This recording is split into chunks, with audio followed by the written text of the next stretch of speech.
sing lelakon dewasaning jagat raya panase hawa nuwuhke nafsu angkara pangangkae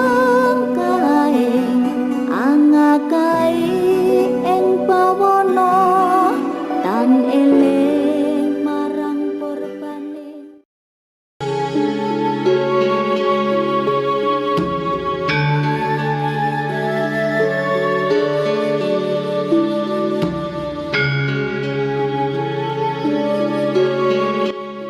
Sebagian umat Islam dengan tegas menyatakan haram hukumnya mempercayai ramalan, tak terkecuali ramalan Joyoboyo. Tapi kenapa umat Islam keturunan Jawa tetap mencoba bersikap lebih moderat dan santun serta tetap percaya pada isi ramalan tersebut? Karena secara tradisi, orang Jawa mengenal konsep kualat. Itu sebabnya, mereka takut kualat leluhurnya mengingat ramalan Joyoboyo ini sudah berusia ratusan tahun, dan juga sudah dipercaya oleh para leluhur mereka. Khususnya ramalan terkait janji bakal munculnya tokoh Satrio Piningit. Parameter untuk mengetahui benar tidaknya sebuah ramalan ada dua. Pertama, rentang waktu yang panjang antara saat ramalan pertama kali disampaikan dengan waktu kejadiannya. Kedua, jumlah manusia yang percaya, apakah semakin bertambah atau berkurang. Mengacu pada kedua parameter itu, ternyata ramalan Joyoboyo memenuhi syarat. Sampai zaman kita sekarang, dalam rentang waktu yang panjang, sudah banyak ramalannya yang terbukti dan orang yang percaya semakin bertambah dan tidak terbatas di Pulau Jawa saja. Kenapa Muslim Jawa tidak mau menerima jika dianggap syirik gara-gara mereka percaya pada ramalan Joyoboyo? Karena mereka benar-benar paham bahwa Joyoboyo bukan Tuhan, dan memang tak pernah diimani sebagaimana keimanan Muslim Jawa terhadap Tuhan. Orang Jawa paham bahwa sejak awal, kebenaran yang disampaikan Joyoboyo menggunakan kata ramalan. Sebab hanya kata itu yang pas digunakan untuk membedakan dirinya dengan Tuhan, sekalipun terkadang apa yang diramalkan ternyata mengandung nilai kebenaran. Bahasa dan dalil sederhananya adalah, janji Tuhan bersifat pasti dan janji Joyoboyo sifatnya relatif. Untuk membuktikan relativitasnya maka digunakan kata yang tepat yaitu, ramalan.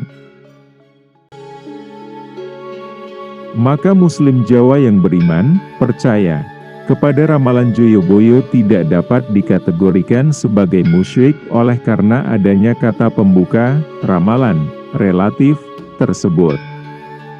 Apalagi lebih dari itu, di kalangan Muslim Jawa yang percaya pada ramalan Joyoboyo juga berkeyakinan bahwa semua penafsiran ramalan Joyoboyo yang tidak menjadikan Al-Quran sebagai rujukan utamanya maka akan mereka tolak. Kembali ke soal Satrio Piningit. Ramalan Prabu Joyoboyo soal Satrio Piningit, sampai sekarang merupakan fenomena dan misteri yang belum terungkap. Apa dan siapa Satrio Piningit itu? Tentang kebenarannya hanya Allah yang Maha Tahu. Namun tak ada salahnya, meski kita sendiri tak percaya, kita tetap mau menghargai kepercayaan orang lain yang percaya pada ramalan Joyoboyo. Menurut mereka yang percaya, Satrio Piningit akan turun di tanah Jawa, sedangkan Imam Mahdi akan turun di Timur Tengah. Misi keduanya sama, memperbaiki moral dan kehidupan manusia. Satrio Piningit merupakan seorang manusia yang menerima amanat untuk memperbaiki moral dan tatanan hidup manusia. Satrio Piningit menerima 8 wahyu.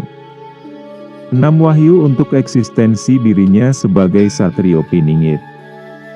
6 wahyu ini tidak diajarkan, sedangkan 2 wahyu untuk diajarkan, yaitu tentang kebenaran dan ilmu kebijaksanaan.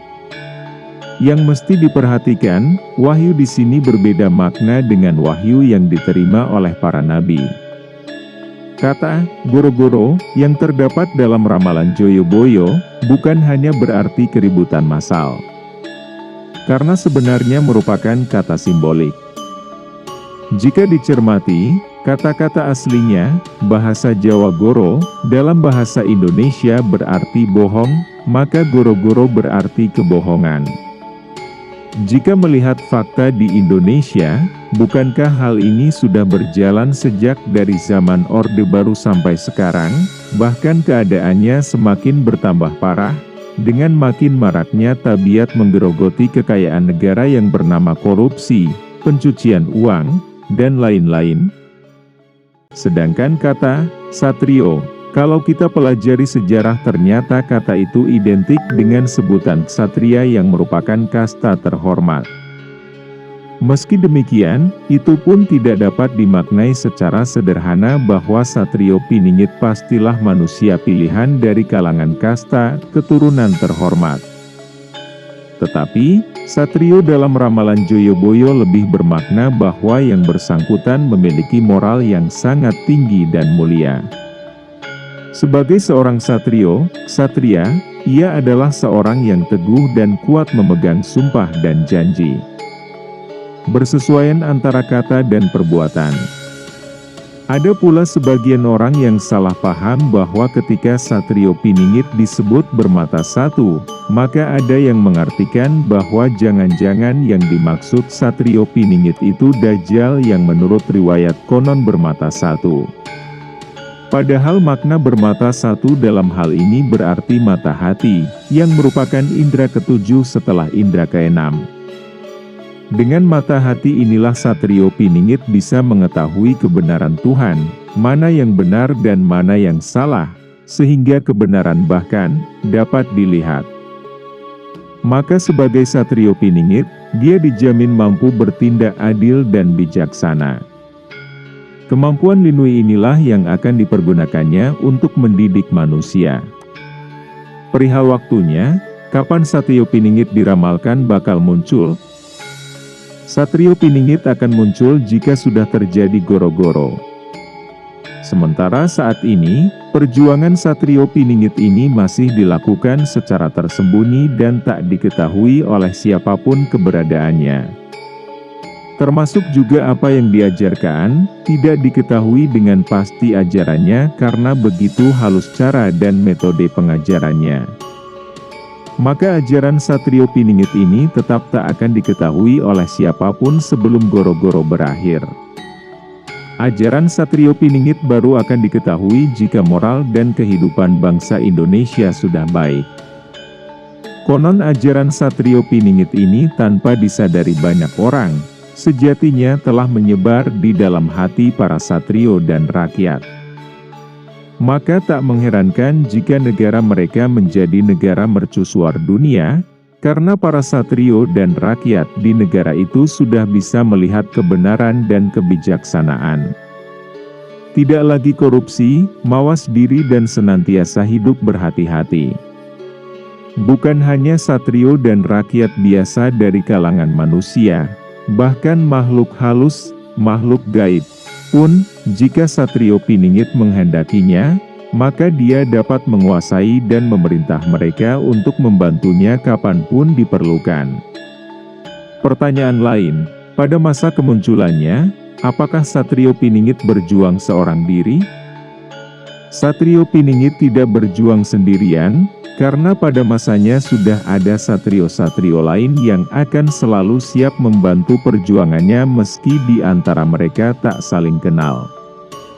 Sebab dalam tingkatan spiritual, sejatinya mereka sudah saling terhubung, bagaikan jala, jaring, antara satu dengan yang lain membentuk daya kekuatan gaib yang luar biasa. Satu hal lagi yang terpenting, satrio piningit tidak akan pernah menyatakan dirinya adalah satrio piningit. Meski sejak awal dia tahu bahwa dirinya satrio piningit ketika menerima wahyu dari Tuhan. Sehingga amanat untuk mengubah dan memperbaiki moral umat manusia pun dilakukannya dengan kesadaran penuh, karena mata hatinya dapat melihat kebenaran Tuhan. Jika banyak orang meyakini bahwa Satrio Piningit merupakan keturunan bangsawan, keturunan raja yang bijaksana, sebenarnya tidak ada yang tahu pasti dia berasal dari keturunan raja dan kerajaan mana. Satrio Piningit sendiri tidak punya silsilah keturunan bangsawan, dan tidak tahu kalau dirinya itu keturunan raja. Yang diketahui dan dirasakannya adalah bahwa dalam dirinya ada sifat-sifat sebagai seorang satria. Itulah sebagian isi ramalan Joyoboyo tentang Satrio Piningit. Lalu, apakah layak kita menanti-nantikan kemunculannya? Nasib suatu bangsa tidak akan berubah jika bangsa itu tidak mau mengubah nasibnya sendiri. Begitu kurang lebih, petikan ayat suci Al-Quran. Maka alangkah baiknya, jika kita tidak semata-mata mengharapkan perubahan baik di negeri kita tanpa berbuat apa-apa, hanya dengan menunggu kemunculan Satrio Piningit. Artinya, selain percaya pada ramalan Joyoboyo, Muslim Jawa hendaknya senantiasa berbuat baik dengan segenap kemampuannya, hidup aktif, dinamis dan kreatif, berbuat baik, jujur, benar, tidak melanggar hukum, tidak melanggar atau merendahkan adat tradisi dan tidak melanggar tatanan agama.